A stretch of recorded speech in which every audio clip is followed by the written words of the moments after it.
നമസ്കാരം. Sony ലിവിൽ release ചെയ്ത journey എന്ന വെബ് സീരീസിനെ കുറിച്ചാണ് ഇന്ന് നമ്മൾ മൺസൂൺ മീഡിയയിൽ സംസാരിക്കുന്നത്. തമിഴിലാണ് ഒറിജിനൽ വേർഷൻ വന്നിരിക്കുന്നത്. ചേരനാണ് സീരീസ് തിരക്കഥ എഴുതി സംവിധാനം ചെയ്തിരിക്കുന്നത്. 9 എപ്പിസോഡുകളുണ്ട്. ഏകദേശം ഒരു 40 മിനിറ്റ് ദൈർഘ്യമുണ്ടെന്ന് പറയാം.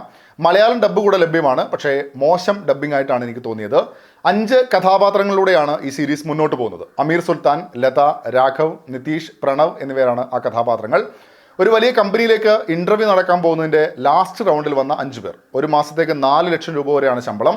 ഈ 5 പേരിൽ നിന്നും ആരെ തിരഞ്ഞെടുക്കണമെന്ന അന്വേഷണം കൂടെയാണ് സീരീസ് പറയുന്നത്. കലയരസൻ, കശ്യപ്, പ്രസന്ന, ദിവ്യഭാരതി, ആര്യ അർജുനൻ, ശരത് കുമാർ, ജയപ്രകാശ് എന്നിവരാണ് ഇതിൽ പ്രധാന വേഷങ്ങളിൽ എത്തിയിരിക്കുന്നത്. നേരത്തെ സൂചിപ്പിച്ച 5 കഥാപാത്രങ്ങൾ, അവരുടെ ഈ ഇൻ്റർവ്യൂ വരെയുള്ള സാഹചര്യങ്ങളാണ് സീരീസ് വിശദമായി പറയുന്നത്.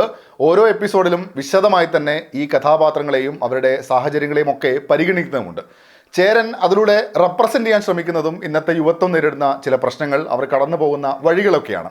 മതത്തിൻ്റെ പേരിലുള്ള മാറ്റി നിർത്തലുകൾ, പണം മുന്നോട്ട് പോകാൻ വിഷയമാകുന്ന ഒരു കാര്യം, കൃഷിയിലേക്കുള്ള യുവാക്കളുടെ വരവ്, മറ്റ് രാജ്യങ്ങളിൽ നിന്നും തൊഴിൽ നഷ്ടപ്പെട്ട് തിരിച്ചു വരുന്നവർ, രാഷ്ട്രീയത്തിലെ യുവാക്കളുടെ ഇടപെടലുകൾ, അങ്ങനെ ഓരോ കഥാപാത്രത്തിൻ്റെയും യാത്രയിലൂടെ സൊസൈറ്റിയെ പല രീതിയിൽ റെപ്രസെൻ്റ് ചെയ്യാനുള്ള ഒരു ശ്രമം കൂടെയുണ്ട്. പക്ഷേ ഒട്ടും ഇൻറ്റൻസായി ഫീൽ ചെയ്തില്ല എന്ന് മാത്രമല്ല, പലപ്പോഴും ഡോക്യുമെൻ്ററി ഫീലാണ് നൽകുന്നത്.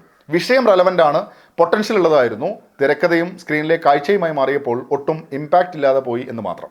പ്രകടനത്തിൽ എല്ലാവരും അവരുടെ റോളുകൾ നന്നായി തന്നെ ചെയ്തിട്ടുണ്ട്. ആ കഥാപാത്രങ്ങളോട് കുറച്ചെങ്കിലും ഒരു ഇമോഷണൽ കണക്ട് കിട്ടുന്നത് തീർച്ചയായും പ്രകടനത്തിൻ്റെ മികവുകൊണ്ടാണ് എന്ന് പറയേണ്ടി വരും. നീണ്ടുപോകുന്ന എപ്പിസോഡുകളും എല്ലാ പ്രശ്നങ്ങളിലൂടെയും കടന്നു പോകണം എന്നുള്ളത് കൊണ്ടും ഇങ്ങനെ പോകുമ്പോൾ ആശ്വാസമാകുന്നത് പ്രകടനം മാത്രമാണെന്ന് പറയേണ്ടി വരും. മാമുക്കോയും ഒരു പ്രധാന വേഷത്തിലെത്തുന്നുണ്ട്. അമീർ സുൽത്താൻ്റെ അച്ഛൻ കഥാപാത്രമായിട്ട് അദ്ദേഹം നന്നായി തന്നെ ചെയ്തിട്ടുമുണ്ട്. വിഷ്വൽസും കൊള്ളാമെന്ന് തോന്നി. ജയപ്രകാശിൻ്റെ കഥാപാത്രമൊക്കെ വെറുതെ വന്നു പോകുന്നു എന്ന ഫീൽ മാത്രമേ നൽകിയുള്ളൂ.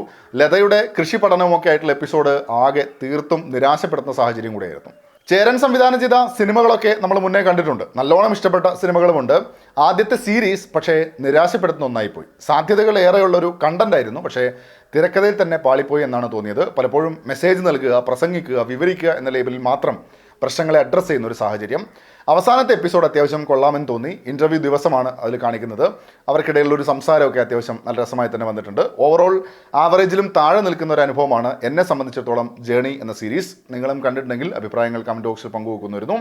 അപ്പോൾ വീണ്ടും സന്ധിക്കും വരെ ടേക്ക് കെയർ, ബൈ ബൈ.